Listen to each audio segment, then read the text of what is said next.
So normally, when I come here on Sunday morning, I give a Dharma talk.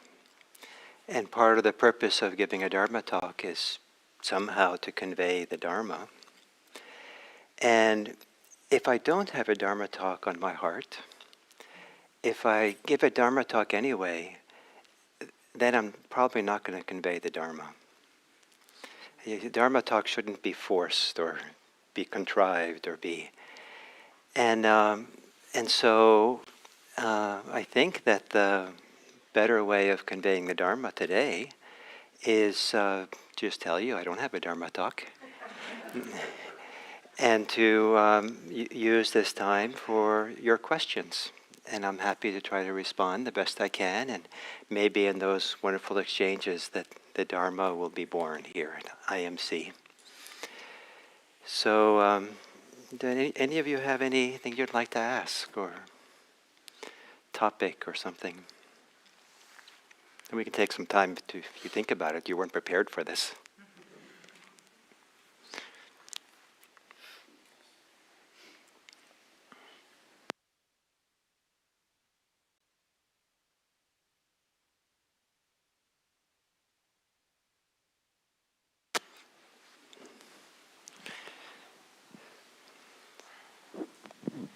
What do you personally think happens when we die?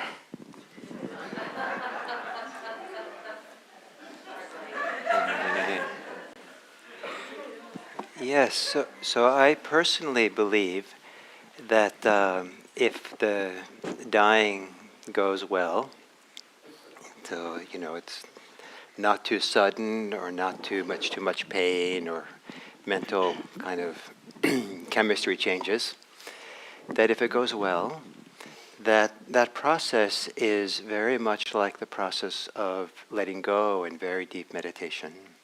And in very deep meditation, that process of letting go is so good. It's like some of the very best things that can happen to a person. The greatest happiness, the greatest peace, the greatest meaning. It just gets better and better the deeper the letting go is. And so I look forward to dying. I look forward to that process of dying, if I'm lucky enough for it to be, a good death. Because I have a very strong association that it'll just be this process that I already know. And it just gets better the more you let go. So it's just, I look forward to that process. And I don't know what happens at the, the final letting go, but it has to be good. Does that answer your question well enough? Yes. Yes? So I have been reading the Tibetan Book of the Dead. Uh-huh. And as you know, they believe in reincarnation, and the bardo is the time between when you die and when you get your new life, if you do get a new life. I'm sure you're aware of this book, and what are your thoughts on that? Because it's the book itself is kind of complicated to read. It's kind of what? Complicated. Oh, I see. They talk about all these deities and all these, demons, and the light is really bright and shining in your eyes, so it's... Yes, so, well, the title of the book says a lot for me, because it's the Tibetan book of dying, living and dying, and we're not in the Tibetan tradition here. And we're in the Theravadan Buddhist tradition, and inside the Theravadan tradition, we're much more rooted in the earliest part of that tradition, in the earliest teachings of the recorded teachings of the Buddha. And so we don't share the same worldview as the Tibetans. And so we don't share the idea there's a bardo period. We don't share the same cosmology of that they have and the same relationship to it. So, I wish them well, and with their worldview, we have a different worldview. But I do have several colleagues from Burma who are very devout Buddhists, and Yes. they very firmly believe in reincarnation. I don't know about Yeah. the other realms or what have you, but they do firmly believe in reincarnation. Generally, this is a minor, maybe semantic issue. Generally, in Buddhism, we don't use the word reincarnation. It's sometimes used in Tibetan Buddhist circles in English, but we tend to, in our traditions, usually rebirth. That has a little different connotation. And it's true, most Buddhists believe in rebirth, but Theravadins don't believe in the bardo. The people who believe in rebirth in Theravada Buddhism see it as kind of an instant process. You die and then move on to the next round.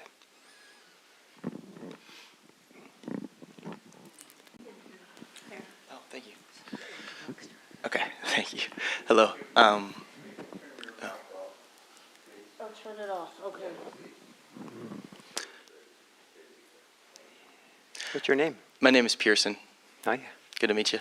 I had a question about kind of like the origins of fear and anxiety, specifically when it comes to like things that you logically understand are not a real threat to you, but like right now my blood is pumping faster. I feel like a pressure, social pressure. Where does that come from? How do you kind of start to feel comfortable dealing with it? Yeah. Wonderful. I love the question. Thank you. And so fear, anxiety, distress, anger, all kinds of emotions like that. I kind of like to understand them as to be the perceivable response to the world we live in, or the imaginations we live in. And what we want to do in this practice is not stop at the perceivable. And we want to be careful not to give a lot of authority to the perceivable emotions we have, or to be invested in them, or to identify with them. And at the same time, we don't want to disrespect them. And so to not identify with them, not assign a lot of meaning and value to them, and to repeat the importance of it, to respect them. And then in doing so, to begin discovering the less perceivable source within of where they come from. And it's in particular that they come from, they have the where they come from is often, there is a place inside where we have a caring heart. We have a place of care, of caring for ourselves, caring for the world, a capacity for love and compassion, capacity for goodness, that often is not so perceivable, especially if we have these strong emotions on the surface. And so for you,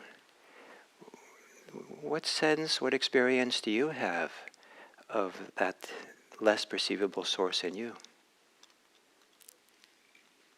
What's my experience of the less perceivable? Yeah, that's underneath all those emotions you're asking about. I mean, it's like a desire to connect and feel comfortable, I think, at the end of the day. I think that's fantastic. And then if you take one step further, that desire to be connected and feel comfortable, what has to be there before that?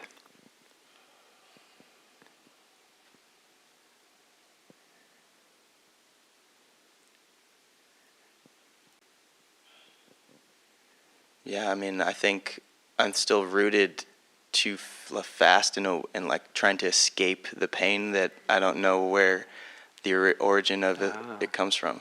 Oh, but then that was a great answer. So underneath this desire to be comfortable and connected, there is some pain. So we would hold that pain like this. So we would go through from the perceivable, and we would, that's a profound, in our point of view, it's a very profound answer you provided. So then that pain probably needs your care, your attention. And what part of you can offer that care to your pain?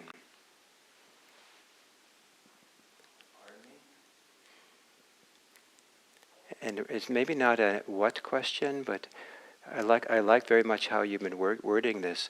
So maybe I should say, where in you, from where within you can you offer care to your own pain?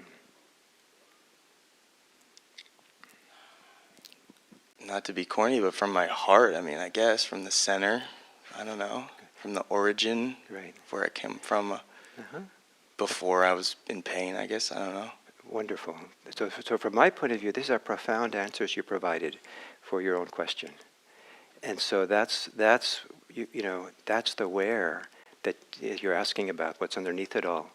And that's where in this practice, that's where we're going, to rest there and to trust there and allow something new to emerge in that care to the depths within us that cannot emerge if we're giving a lot of authority, identification to these perceivable emotions.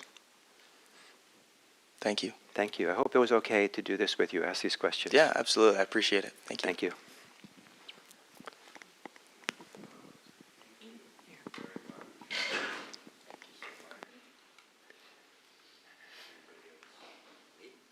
I guess. Yeah. So I have a question about working with pleasures of the flesh and developing a relationship to pleasures that aren't of the flesh. So I'm wondering if you could address that a little bit and maybe refer it to some suttas, etc. So he's asking a question that comes from the ancient language. So to a little contextualize that the Buddha distinguished the hedonic experiences we can have of pleasure and pain into two categories. And the most common way that this is translated into English is spiritual and worldly. But it turns out that the literal wording that the Buddha used was of the flesh and not of the flesh. But that kind of doesn't quite speak to something profound for many people in the West. So there are surface pleasures that we can have that are worldly in the sense that they have to do with something in the world pleasing our senses. So it could be as simple as going out and feeling the sunlight on a cold day and feeling the warmth and feeling the pleasure. Or it could be eating nice food and not only feeling the pleasure of the tasty, sweet food or something. But if you're with someone who says, is caring for you, you're distressed and afraid or something, and you're cold, and they say, come with me, my friend, let's go stand in the sun together. Now there's another pleasure that's there. That's not just the pleasure of the sun warming you up, but it's the somewhat deeper pleasure that's not exactly of the flesh, of being accompanied by your friend. And so, wow, and that might actually be more nourishing than the sun. Or someone provides you with a wonderful meal, but the person who does it, like my grandmother when I was maybe 8 or 7, I would lay in bed, in Norwegian bed, this wooden, kind of all wood Norwegian little room when I grew up in Norway, and sunlight coming through in the early morning, and it's a comforter, and I'd be reading Donald Duck magazines. And she would come with a tray with milk and toast with Norwegian goat cheese on it. And I just took it for granted when I was 7 or 8, but that has stayed with me my whole life since then as an expression of a profound pleasure not of the flesh, of not of the, spiritual almost, the love that she conveyed, the care in which she offered. So there's all these two different dimensions, and to go deep into Dharma, we need to appreciate this second dimension, not to dismiss pleasures of the flesh, this worldly pleasures. Some of them can be very helpful, wonderful, inspiring, and some of them can be deadly. Some of them can ruin lives, can ruin societies, can ruin families. So that's a world that needs a lot of care and a lot of love, and it needs a lot of friends to take you out into the sun to make sure that something deeper in you is nourished and supported. But the Dharma practice really wants to support this, spiritual side, or this not of the flesh side, or this. I like to call it profound. I don't really like the word spiritual too often, and I don't really like the word of the flesh for this. But I like to say more surface pleasures and profound pleasures. And the Dharma movement is to start becoming sensitive and aware of these deeper, profound possibilities of well-being that's in here, and to nourish that, and just recognizing it is part of the nourishment. Because many people haven't ever learned to tune into that part of themselves. They're so busy being busy. They're so busy being busy that they don't have time for it. And so the easy thing is to be busy than just picking up the sensual pleasures here and there, and somehow get distracted even more from really feeling what's here in a deep way. And there's a profound pleasure.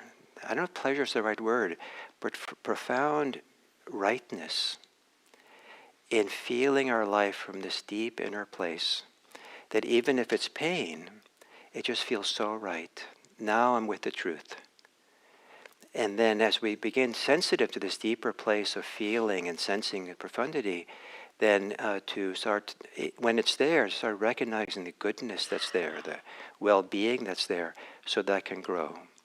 And that can grow and fill us and create a very different context for how we live our life than the life that's dependent on being comfortable in the world externally. Is that adequate? Thank you. So up here, Scott. Take a stab at circling, kind of combining two questions that have been asked. I want to circle back to well, I think most of us, I do certainly sort of suffer from a little bit from our psychosocial stress. Like right now, I'm talking to you. Well, I have to answer publicly. Touche. So you can sort of dial into the somatic experience of that. And then you want to go a little deeper, and I'm looking sort of, okay, maybe what am I clinging to? And I see these, like the ill winds of like sort of a thirst for recognition and then insignificance kind of at the other end of that. And on the other hand, those aren't entirely unhealthy. I mean, we've probably evolved from small bands of humans, and it was very important to get along with our bandmates.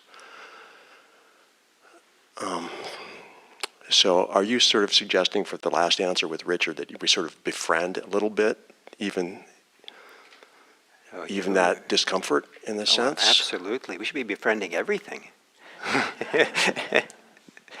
Everything needs our friendship.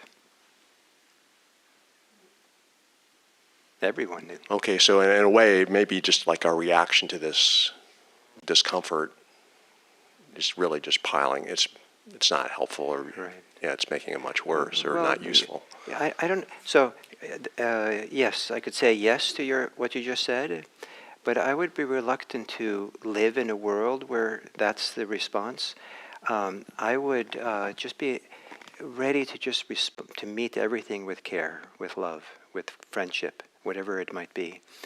And you said earlier that I think you said we have an evolutionary conditioning to respond with fear, maybe with anger, with all kinds of ways.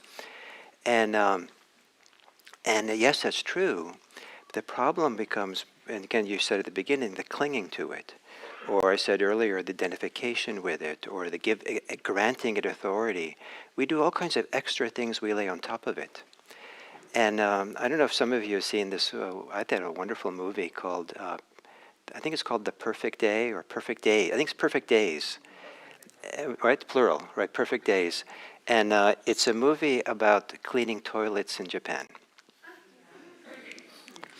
And about a toilet cleaner. And it's people who have done Zen training in monasteries that I know have seen the movie recognize, oh, this is Zen training. This is like, they just love it. And that's the whole movie. And but in my mind, well, maybe I shouldn't give away the end, should I? No. Well, if you see the end, then you'll get part of my response to you.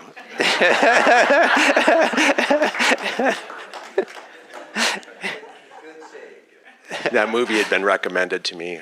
Oh, yes. I haven't seen it yet. Yeah, so just see it to the end. it becomes, the movie Perfect Days becomes perfect in the last scene. So, here. So you can do Mike here. Yeah.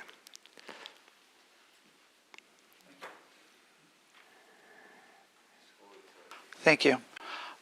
Maybe this is just another variation of the other questions that have been asked, but I'm thinking more and more about how to respond to violence, political violence.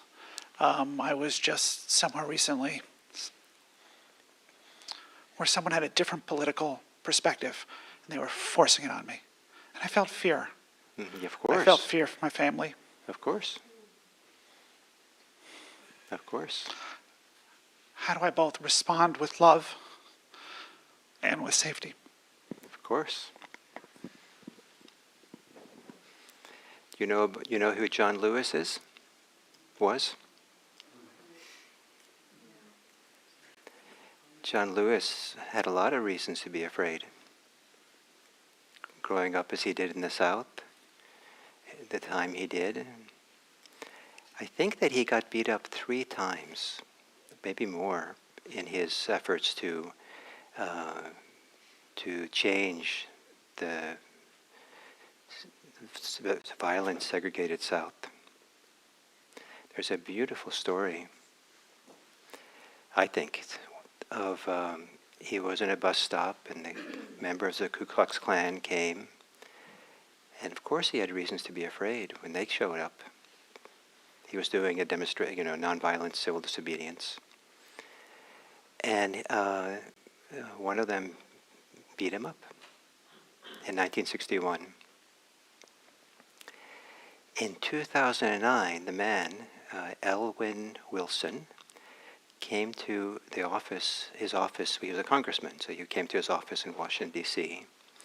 with his own son and came to ask for forgiveness.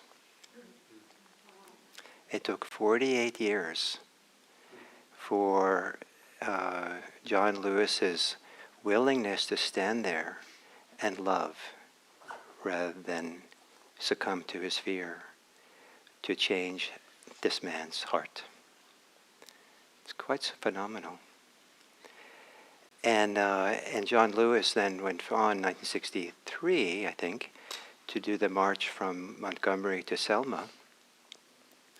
And he was in the front of that line. The police gave him the group 2 minutes to disperse. After 1 minute and 5 seconds, they started beating him, and there were others. He was the first one to be beaten. They fractured his skull. 6 months later, the President of the United States, Lyndon Johnson, signed the Civil Rights Act. That his willingness to stand there and not be afraid, but to love instead, changed the country. So I respect a lot your fear of your family, and there's a lot of hatred in our society. But I think our society won't change if we get caught in our own fear. That the task of, especially this practice that we have here, to really help us find a way to be the change we want to see in our society. So that's one of the reasons why this deep, profound place that we talked, the Richard's question about this spiritual, or I call it profound, or this reason to go in under the layers and find out what's there, is so that we can tap into a very different way to respond to the world and to ourselves, with love, with care, with respect, so we can be the change we want to see in the world and respond accordingly. But it comes with risks. And I don't think we can avoid that. But what world do you want your children, I don't know if you have children, but to grow up into? What do you want to pass on to them? And I'll tell you this story. I've told this story a few times about what we pass on to our kids. Many years ago, I was teaching retreats. There was a woman who kept coming in my retreats, practicing sincerely. And then she came to me one day and said, I have cancer, but I have this young child, I don't know, 10 years old or so. And I really don't want to die. So she did everything she could to live, and then she came to a retreat sometime later and said, I've done everything I could do, but I'm going to die. That's the diagnosis now. And she was really angry. And I said to her, if you die angry, that's going to condition probably your child's whole future life.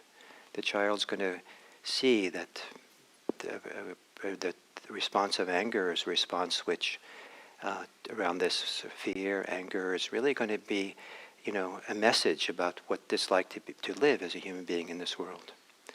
But if you could somehow, in a healthy way, resolve your anger and be able to die peacefully, that will change your daughter or son, your little child's life, the rest of their life.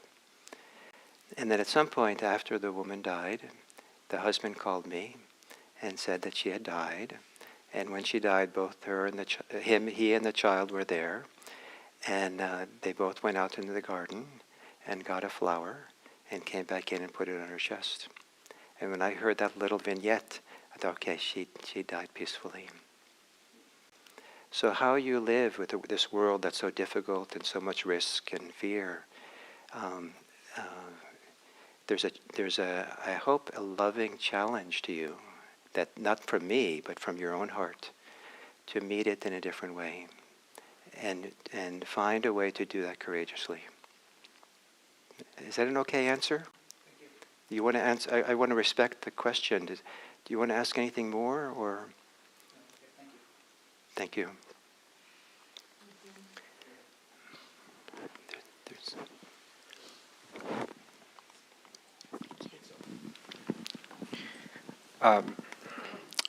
When should one seek a teacher, and how does one seek a teacher? Because there's... How should I know? I guess in this journey, there's always the feeling of being lost. And at times it feels like someone needs a teacher, but then it never... Yes. The journey is difficult at times. Yeah. But how does one seek a teacher is my question. I think having a teacher to support one in practice is invaluable. And I've had a number of teachers. I'm very confident if I didn't have my teachers, didn't have a Sangha, fellow practitioners to practice with, that I probably wouldn't have practiced as much as I have. So I really depended on that support all around. And how one finds a teacher that really works for you as a person is kind of like magic, or the chemistry of it, and it's unknown. So one possibility is to go spend time with different teachers until you feel a resonance with someone, or you feel really a trust in someone, or feel inspired by what they have. And even then, you want to be careful. The Buddha himself said that you should hang out with a teacher for some time before you decide to be their student. To really feel confident that you know them and know their quirks. He didn't say that, but know their ethics, know who they are, and so don't be quick in choosing someone. But so you kind of look around and search around. There is a kind of common maybe folklore in spiritual circles that the teacher will find you. Not because they're looking for you, but somehow it'll happen kind of when you're not looking exactly. But you have to do your part, which is so you can, nowadays you can listen to people's Dharma talks online and see if, to check out many people really quickly. And but that's the work you have to do.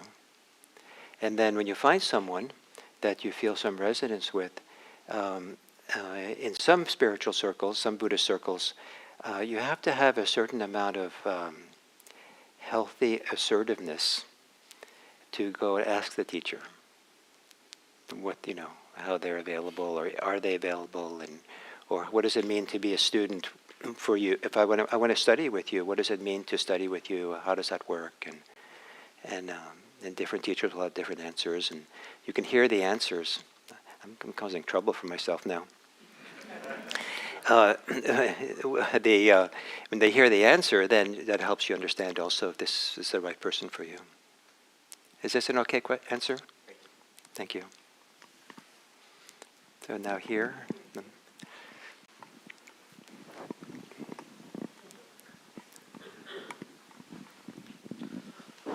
So how would you explain or describe the benefits or the purpose of meditation to somebody who hasn't experienced it, who doesn't know anything about meditation? I think it's so contextual. So it's without having the context, it's a little hard to how to answer. But the how would be I would try to do it very briefly.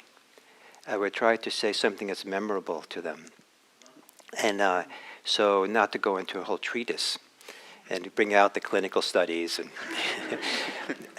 so for example, I might say something like, so you can really be yourself. That's pretty vague, but it's memorable and it's meaningful for some people. And well, what does that mean? Or yes, that sounds like a healthy, good thing. And so I wouldn't say is yes, when you can really be yourself, you go beyond yourself. But I might say that. Depending in context. So rather than saying so you can really be yourself, I might say to someone else, I might say. Maybe they already have a meditation practice and been doing it for a while, and so they know it all, and so or they have a spiritual practice of some kind, so they're kind of already have some sensibility. I might say just that it's so you can really be yourself, so you can go beyond yourself. So, I can give many more answers, but are you asking for yourself? No. More just trying to understand, from the perspective of, say, an average person who doesn't know anything about Buddhism or kind of the benefits of meditation, what's a good kind of short answer to give to explain to them why they might be interested in. Yeah, so it's also, learning again, more. so contextual. Someone else, I might say, it's really a good way to de-stress. We have so much stress in our society. This is a really good way to kind of settle, and it's probably, it's a healthy way of finding to just de-stress. Someone else, I might say, this is how you get to see the truth, the truth of yourself. So there's all these answers. So, if I don't want to, again, I'm causing trouble for myself. But what would be really interesting, fascinating, is to have a teacher maybe like me, some other teacher, go around and answer that question for each of you. Because I bet the answer will be different for each one of you. Yes, Morgan. So I have a question that relates to somewhat the earlier questions, in that in meditation has become very popularized, so to speak. So and I run into people that have a meditation practice without the other part. And so I feel sometimes I'm walking a line that, I'm not trying to proselytize or, to tell them how joyful it can be to add Buddhism to it. And so I don't know how to navigate that somehow, because sometimes I feel that maybe I am pushing the Buddhism part because it's so rich with, it can enhance the other part. Yeah. So I'm not sure how to navigate that.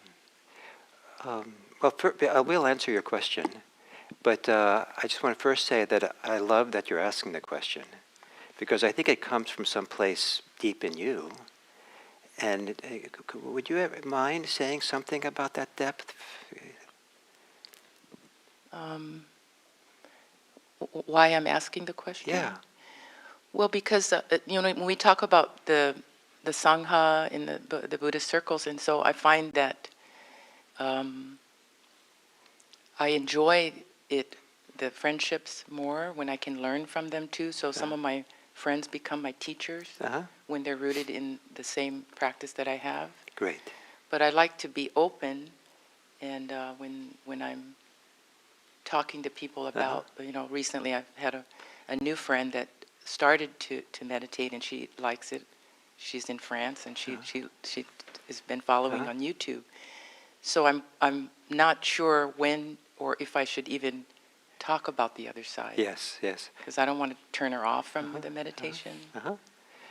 So, well, thank you. It was great to have that context from you personally for that question. And so what you said in response to mine was, my question was that a lot had to do with the friendship and the support of the Sangha friends and all that. So I think my first answer to you is, without telling her you're being her Sangha friend, just be her friend with her meditation practice. Be the supporter of it. Be just kind of, be there to, maybe talk about it a little bit with her, or share your experience in meditation, or just kind of say, there's, find ways to, without telling her anything about Buddhism, and just say, just kind of accompany her a little bit on her meditation path. So be that friend for her. Without touching the other parts of it. Well, I think that what I just said now would be the first line, the first thing to approach, and but then it's okay within a certain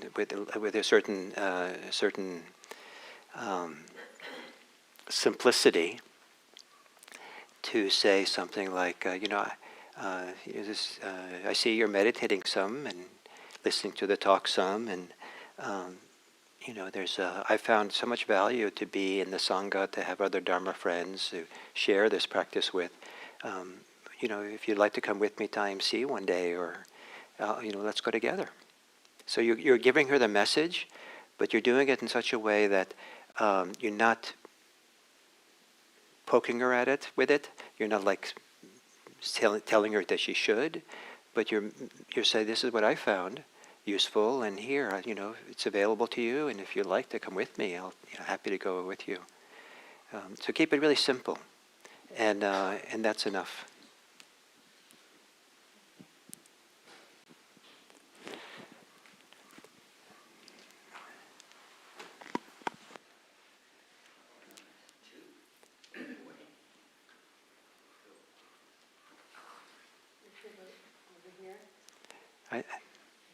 I think Kirk had his hand up first in the back. So, first of all, thank you, Gil, and thank you, everybody. This is really helpful for me. And my question has to do with courage, because when you were talking with this gentleman's question about John Lewis and standing up there, and it took a lot of courage, I'm sure. And so if you could share some thoughts about that and how one can access courage in their own life. And then I also want to just add that courage comes in French, the word cœur is your heart. So that just occurred to me that there's some heart going on with courage. But if you could say something about that. I don't know your context in your life well enough, but so I want to be careful what I say and just talk a little bit in generalities, maybe, and hope it maybe fits. Is that begin your courage with having courage to face yourself, to be with yourself. Sit and meditate in a courageous posture, which maybe means sitting up a little bit straighter and taking a stance, internal psychological stance, to really be courageous, and then be really honest about what's happening with you. A wonderful synonym for mindfulness or for meditation is honesty. So, it's you asked about what's the benefits from meditation. To me, for some people, I would say that meditation is just a way of being honest, and it's being honest with yourself, a radical truth-telling. So maybe start with yourself and do it in a deeper, more thorough way maybe than you've ever done before. I don't associate you with being a dishonest person, but to really know yourself. And there might be some context in life where that process is supported. Maybe put yourself in situations where you normally shut down or reactive or afraid, and really take that courageous stance, maybe in your meditation or mindfulness, and really start being with the fullness of yourself in that. If you have a really good friend, you might ask the friend, say to the friend what I just instructing you to do or suggesting to you, and ask them if there's any direction that they understand about your life or you think it would be useful for you to be more honest about for yourself or see the truth of. They don't have to have the answer. They just say, oh, it just, I think it might have to do with some quality of the heart that needs your attention. They might be that vague, but that's my response. I hope that's okay. Yes. This can be the last one. So this conversation reminds me of a teacher I had in grad school, a guy named Charles Hamden Turner, who believed in connecting opposite values. Sorry? He believed in connecting opposite values. Oh. And he would say, and I hope I get this right, courage without caution is recklessness. Caution without courage is cowardice. Very nice. So being a human being is difficult. Being a human being is profound. And each of you is a profound human being. And may your profundity support this world that we're living in. The world needs our support from that deep place inside. And may all of us know it, and let all of us be courageous so that we have more love in this world, and more care, and more justice. Thank you.